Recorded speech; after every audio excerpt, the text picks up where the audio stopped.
Okay, in the lead up to Pesach, we are coming up. It's always important to be prepared.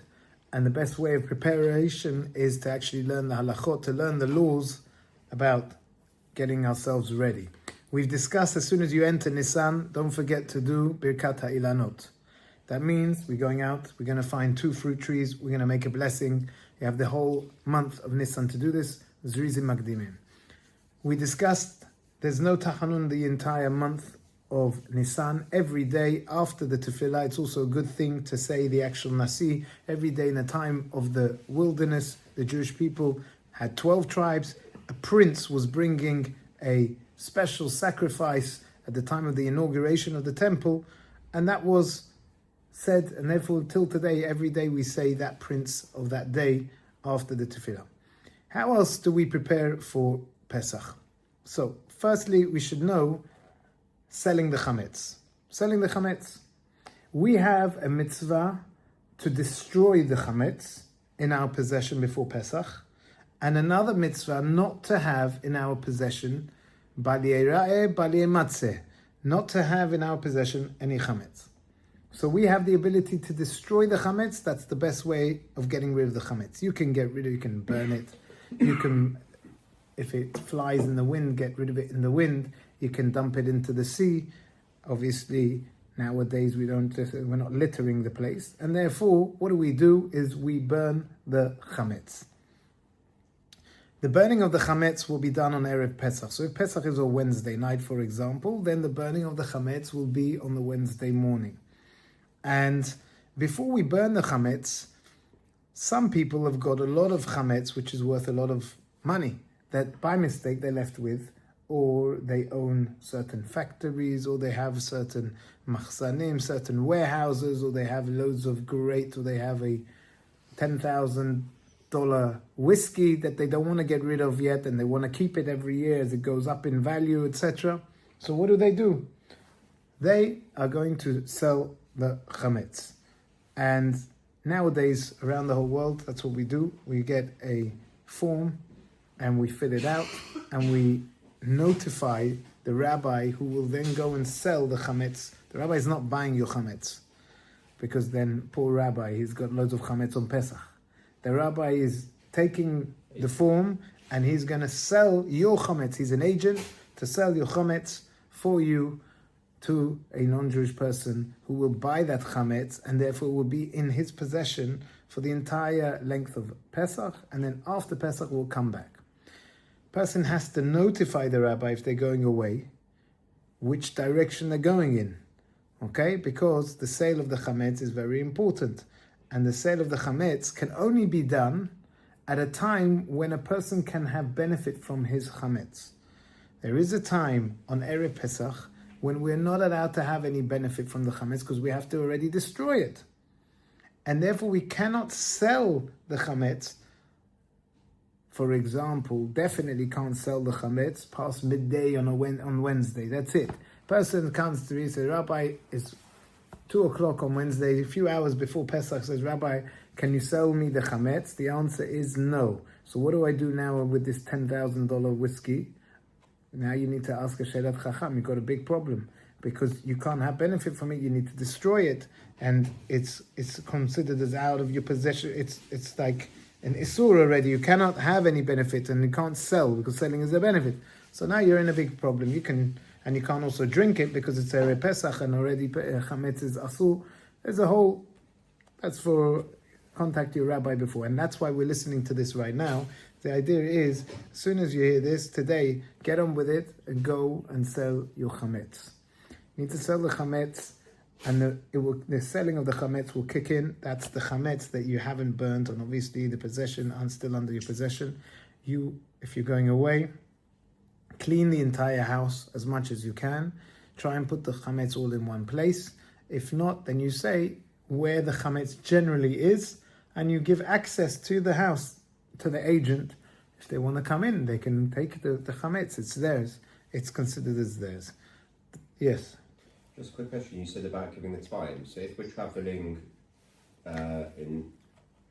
So if we're traveling, let's say we're going towards Israel. So Israel, let's say, is 2 hours ahead. Right. And So if they so do UK time, it's okay then, 10, right? 10 o'clock here is going to be 12 o'clock Yeah. over there. So if it's So you over- would have, so when I'm selling it, let's say at 10 o'clock over here, Already it's already fine. midday. It's already midday by you. Yeah? Oh, I was talking about buying it back. Okay, Right. so we're both And the ways. same now when you're buying it back. Yeah. So I'm gonna buy it back Yeah, you after you've already. So let's say you take with you chametz to Israel, Yeah. or whatever, or you're in Israel and you sell chametz for a person in England. So then that's going to be a bit of a problem because I've still I'm on only Yom gonna be selling Tov. what's in my I've house. still got Yom Tov. I'm only going to be selling what's in London. Then you can have Okay, Rivian but as some well. people sell they have apartments in Israel or whatever. It works both ways. Oh, They're I on see, a yeah. they're in a hotel in Israel, but they're selling the chametz in Israel, and they sold it via an English rabbi. They didn't tell them many different things. So just say that the timings is important to have, and to do a kind of a kinyan as well. That's the selling of the chametz. That's the burning of the chametz. This year also Shabbat is following Pesach. So Pesach is Wednesday night, Thursday, Friday, and then on to Shabbat. When that happens, it's important to do Erev Tashirim. What's an Erev Tashirim?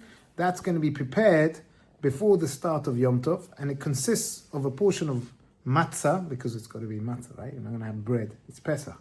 Matzah, no less than 54 grams, together with a cooked food of at least 27 grams. And usually that's the boiled egg, because an egg lasts a long time as well. If you're in a program, you don't need to do it, right? If you're in a program, you don't need to do it, right? Correct. And if the matzah is not available, then just the cooked food will suffice. When you're in a program, the rabbi will be doing it for everybody of the program. The rabbi also does it generally, if he doesn't forget, for everybody of the community that they can rely on, because there's some that say that it's not just for cooking, it's for other purposes, other preparatory purposes as well. And the Baal HaBayit is going to take this preparation in their hand and is going to make a bracha, Asher Kiddushanu b'mitzvah v'tzivanu al mitzvat eruv. They're going to make the blessing, and then they're going to read what it says in the Seder, Vaden Eruva, with this Eruv, etc. With this Eruv, we should be allowed to bake, cook, and cover our food, to be kept warm, to prepare and kindle lights, and to do all our needs on Yom Tov to Shabbat. Because we're not allowed to prepare from Yom Tov to Shabbat, but once we have this Eruv is basically saying, I already started the preparation for Shabbat on Wednesday. And this food is staying all the way there, and that's the idea, is connecting everything. And you put the Eruv in a secure place. And if you forgot, then obviously you could be covered by the rabbi. Koshering the kitchen. People that are staying, how do we kosher the kitchen? It's very important. There is a general principle. The way that something bolea, that something absorbs, is the same way that it can bring out. So what do we mean? If you've got a pot and you cook pasta in it, the pasta is chametz. The pasta, the wheat of the pasta the taste goes into the sides of the pot. If you want to use that pot on Pesach, you can't, because the pot has got tastes of chametz. So we need to take that taste out. How do we take that taste out? Well, the taste went in with boiling water. The way it's going to go out is with boiling water. Therefore, you go to these places like Rav Chuna's, and they've got these big, massive bronze buckets or whatever it is, that they're big pots. And you put your pot into their big pot, and it's boiling water. It's called Haggadah. And that basically takes out all the tam. And the utensils that are going to be Haggalad have to obviously be cleaned thoroughly and shouldn't be used for 24 hours before you do the Haggadah. And then you immerse them in a pot containing boiling hot water, and you make sure obviously that the water is boiling, it's bubbling, and then it's customary to rinse them afterwards. You rinse it in cold water, and that has taken it away. Now, cooking pots made of metal, maybe Haggalad, cutlery, metal frying pans. When it comes to earthenware in China, we don't do Haggadah to them. Same with plastic. And glassware can be kashered by complete immersion in water. It doesn't have to be hot water, because we say the glass doesn't absorb. Even if you use it for tea or for something that is hot, the glass doesn't absorb. You can put it into water for 3 days, 72 hours. You put it into water and you take out the water after 24 hours, put in new water, and 24 hours, new water, and that has koshered the glass. When it comes to Pyrex and toughened glass, so this is a big debate, and it really should be hagalad. But if it's used in the oven, then it shouldn't be kashered. And the customary immersion in cold water of the hagalah should be avoided. Why? Because this is something different. When it comes to Pyrex, you can actually see they mix other things than glass into the Pyrex, other substances, and you can see it goes to yellow, and you can see there is some kind of absorption over there. Hence, buy new ones. When it comes to the oven, clean your oven. If it's a self-cleaning oven and it goes very high temperature, obviously you've cleaned it very well, you've gotten rid of it, you don't use it for 24 hours, then put it on the self-cleaning, and that can work like that. Same with the gas hobs, you can remove. There's another way of koshering called libun, which is hot fire, where you blowtorch the place, okay? That overrides everything, because you're basically getting rid of any time on the inside. And with a gas hob, all removable parts should be taken out and cleaned thoroughly. The surface should be covered with tin foil. People put tin foil on it.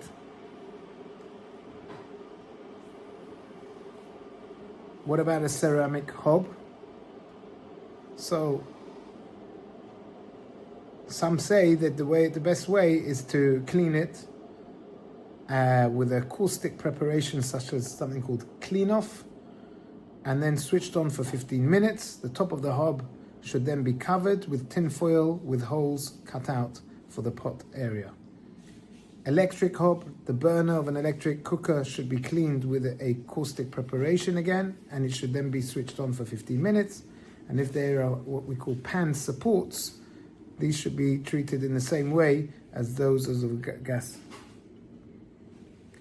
The sinks, we pour hot water. We take boiling hot water from the kettle, we pour it over the sinks, generally, and the surfaces. People cover the surfaces. The fridge and freezer just needs to be cleaned very, very well on the inside.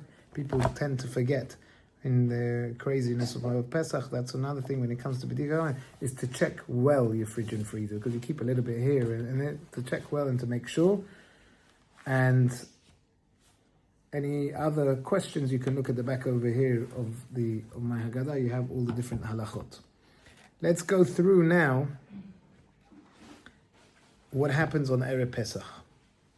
So Erev Pesach, Friday, or let's say Pesach on Wednesday night. On a Tuesday night, there's B'dika Chametz. When does B'dika Chametz? As soon as it's nightfall. As soon as it's nightfall, it's asur already to eat anything. Some say you can have like fruit and thing, but you can't have anything which is like a meal. The idea is, as soon as it's nightfall, you have to go and do it.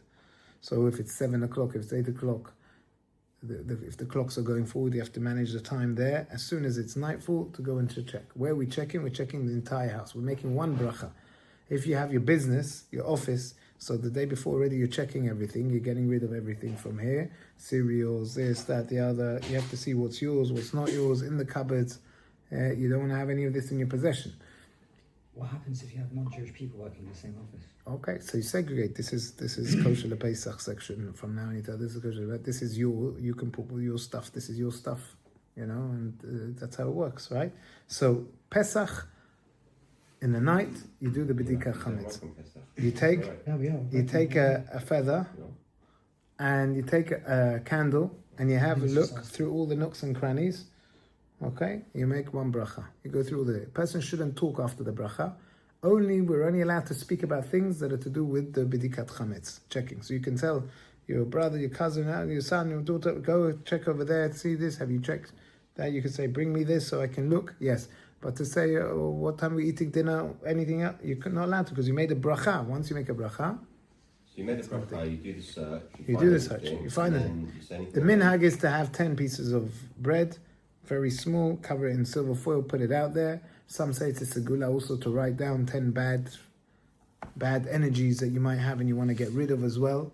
and then you're going to burn that together with the 10 pieces once you find that the next day. And you obviously wrote down where you have them. You found them, but that's not your aim. Your aim isn't to find the 10 pieces. Your aim is to find other chametz. Those crackers, those pretzels, the whiskey, little whiskey that you got in Purim that you left over there on the shelf and you forgot all about it, or everything. That's we would have drunk it. the beer, whatever it is. You want to get rid of the chametz that you might have forgotten. The child sandwich that he forgot in his bag for the past month. Yeah, these kind of things. You wanna make sure that you've checked the entire place.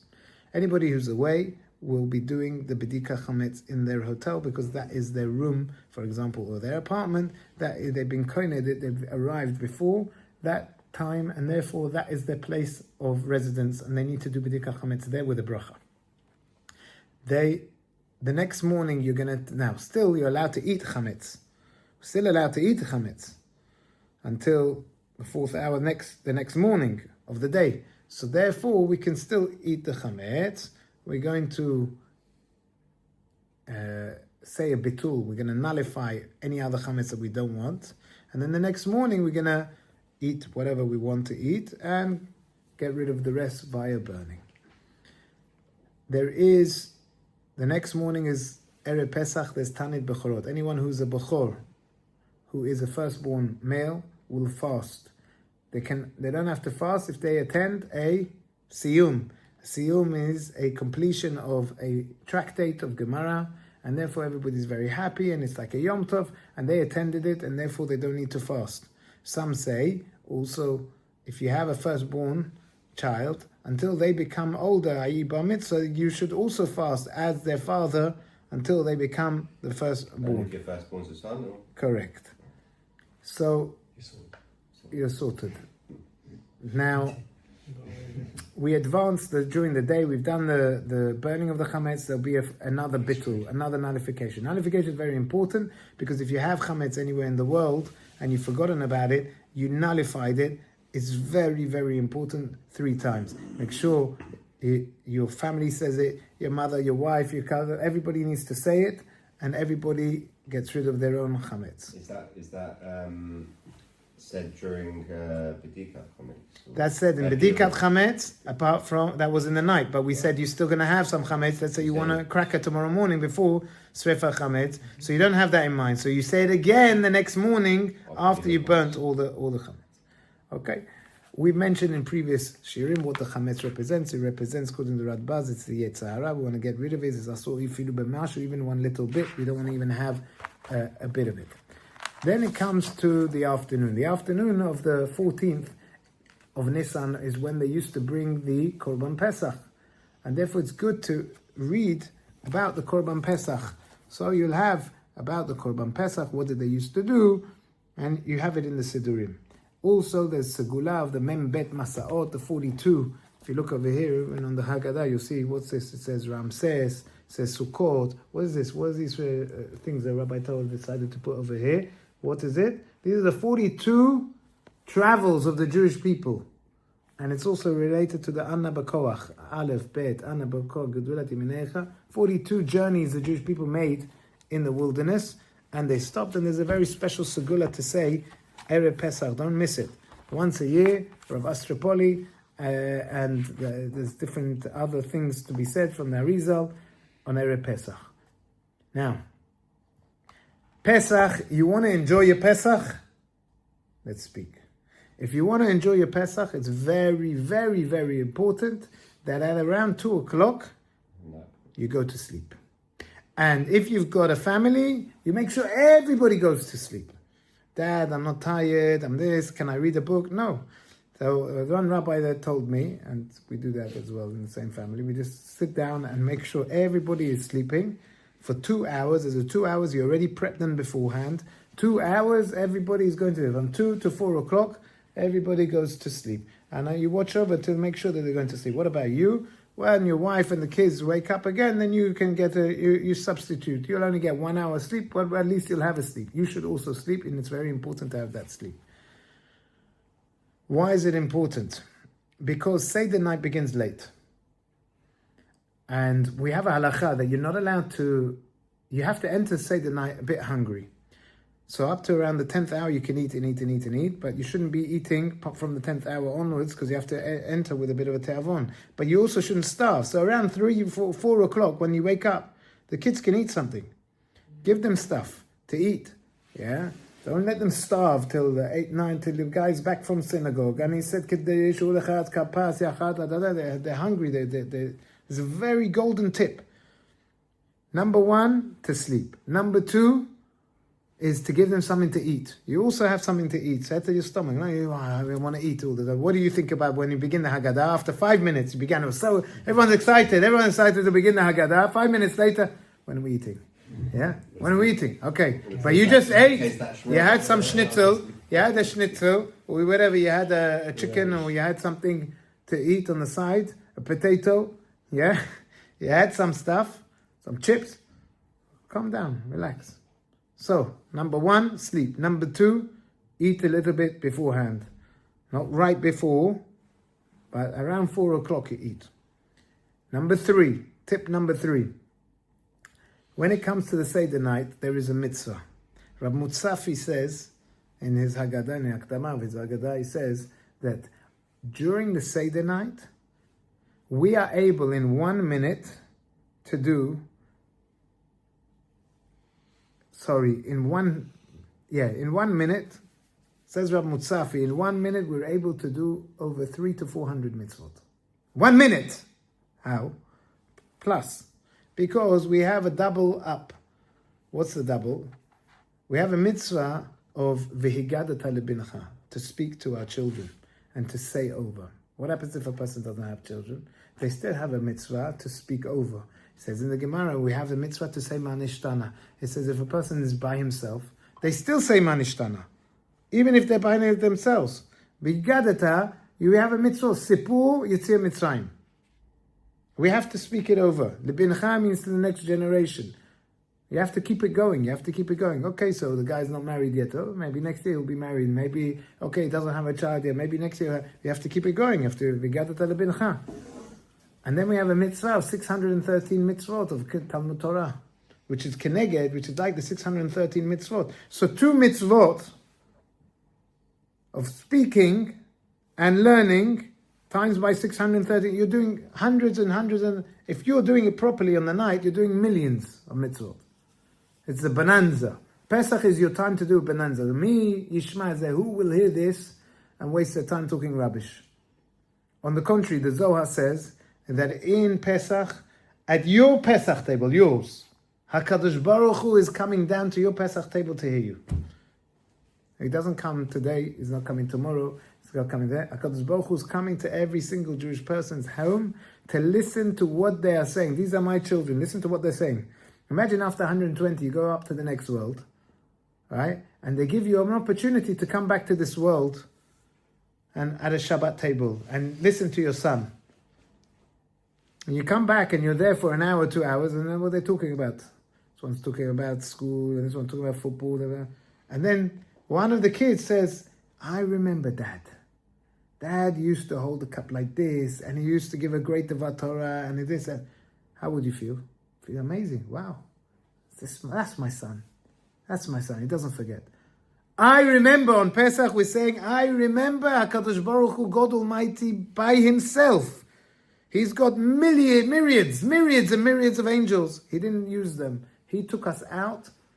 He loves us. He took us out of this terrible slavery and this terrible memtet, 49 levels of tumah, of impurity, to make a connection with us. And we're going to be talking about that the whole of Seder night. Pesach, that's what I'm talking about. So we need to be awake to say it. And we need to include the children. And how do we include the children? Very simple.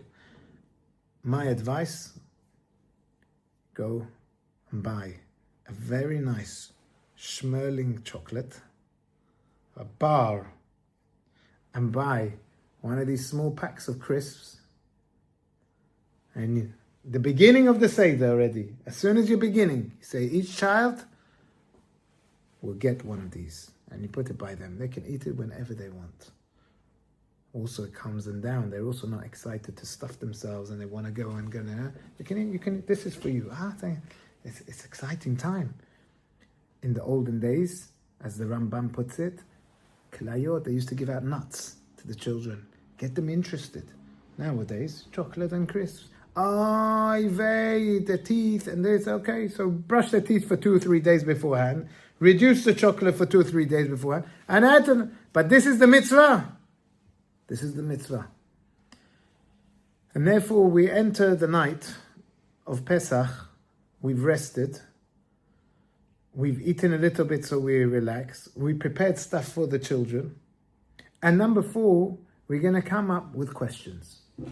Everybody at the Seder night should have a Haggadah, and you should have read it. You know, Shabbat Haggadol, the week before Pesach, open this Haggadah and see. Let's look at the Haggadah. Okay.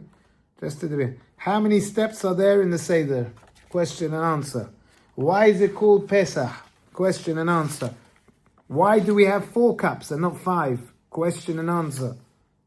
Why is the Haggadah in Aramaic and not in Hebrew?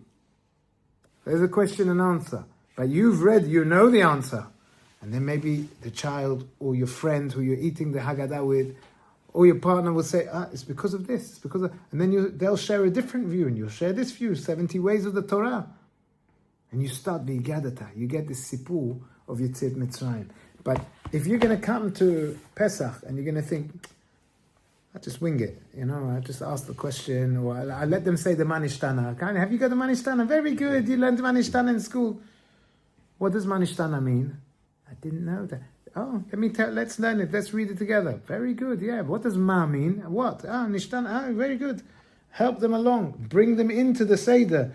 You're saying 4, you say 4 brilliant questions. What's the answer? What do you think is the answer? What do you think? Oh, excellent. And have backup. What's backup? You can have little prizes if you want to give away. This is a little prize. This is a little prize. It doesn't have to be expensive. It's just a symbol. A £1 shop. Go get some a key ring. Here you go. Something not muktzah. Yeah. Get them involved and lead the Seder in a different manner. We come in the synagogue. We're saying Hallel. We never ever say Hallel in the night apart from Pesach. It's the only night. And we've mentioned before that Arizal, that just like Yom Kippur is the holiest day, the holiest night in the year is Pesach. That's the holiest night. Leil Seder is the holiest night. It's very, very powerful. Look what happened with Sancheriv. This entire army that was surrounding Yerushalayim back in the day got completely decimated. When? On Leil Pesach. Pesach, very, very, very powerful. We start. Kadesh, Ulchatz, Karpas, Yahatz. I'm just going to tell you, there are 15 different levels, but given the time now, I'm going to tell you what we have on the Seder table. Seder table, number 1, we have the Zeroah. What's the Zeroah? The roasted bone. Why do we have a shank bone? Because it reminds us of the Pesach offering, which was roasted. It's got to be roasted. Okay? So we put it on the table. And the word Zeroah, a second reason means the arm. God took us out of Egypt with an outstretched arm. Now 2 reasons why we have a Zeroah. Ask the people at the Seder table. What else do we have? A Betzah, an egg. The egg is there for what reason? Why do we have an egg? So the egg reminds us of the second Korban, which was called Chagiga. They used to bring 2 sacrifices, the Korban Pesach and the Chagiga. The Chagiga is a festival Korban. But there's many other reasons why we have it. An egg reminds us that although we are celebrating our freedom, an egg represents mourning. We're still mourning the Bet HaMikdash. Just like a Chatan, when he gets married, he smashes the glass, he's excited, but at the same time, he's still sad. We don't yet have the real Geula. The real Geula will come when HaKadosh Baruch Hu will give us. So we need to have an egg at the table. We're sitting there with the best cutlery, the best everything, but we've got the egg. A third reason, the night of Pesach is exactly the same night as Tisha B'Av. Meaning if Pesach is on a Wednesday night, that year Tisha B'Av will be on a Wednesday night. The same idea. There is that mourning and that celebration. A fourth reason, we became a new nation. And what comes out of an egg? A chick. We were born, reborn. And a fifth reason is because the egg becomes harder the more that you heat it. Remember that? I brought out a video yesterday about that. You can look it up. What happened with regards to the recent terror attack. We have maror, we have the bitter herbs, the chazeret, 2 types of bitter herbs, the charoset, a mixture of ground apples, nuts and ginger, the karpas, and 3 different matzahs. 1, 2, 3, Kohen, Levi, Israel, all together. We're all united on Pesach. Many more ideas can be found in the Haggadah. Wishing you all a Pesach kasher v'sameach. Amen, amen. Thank you very much.